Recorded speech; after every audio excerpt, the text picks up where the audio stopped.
Welcome to foodie couples mini blog.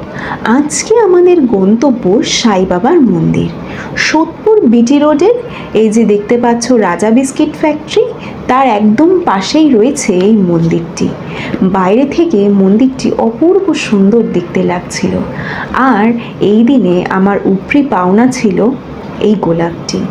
হঠাৎ একটা গোলাপ নিয়ে এসে তো হাজির। গোলাপ পেয়ে অবাক হওয়ার সাথে সাথে আমি কিন্তু মনে মনে বেশ খুশি হয়েছিলাম। চারিদিকটা এত সুন্দর ছিল, ভাবলাম রিলসের জন্য কয়েকটা ভিডিও ক্লিপ নিয়ে রাখি। যেমন কথা তেমন কাজ, হাত ধরাধরি করে একটু ঘুরপাক খেয়ে নিয়েছিলাম।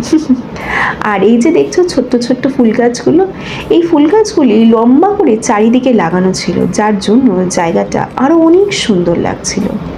এরপর অনেক ভিডিও ফটোস তুলে আমরা মন্দিরের ভেতরে ঢুকলাম। মন্দিরের ওপরের ঝাড়বাতিটা যেন স্বর্গের রূপকথার মতো জ্বলজ্বল করছে। মন্দিরে প্রবেশ করলে যেন একটা আলাদা তৃপ্তি পাওয়া যায়। ঈশ্বরের কাছে প্রার্থনা করি যেন আমরা সকলে সুখে শান্তিতে সুস্থভাবে বেঁচে থাকি। এরপর মন্দির থেকে বেরিয়ে আমরা একটু লস্যি খেয়ে নিয়েছিলাম। এরকম আরও মিনি ব্লগস পেতে প্লিজ চ্যানেলটিকে সাবস্ক্রাইব করে দিও। টাটা।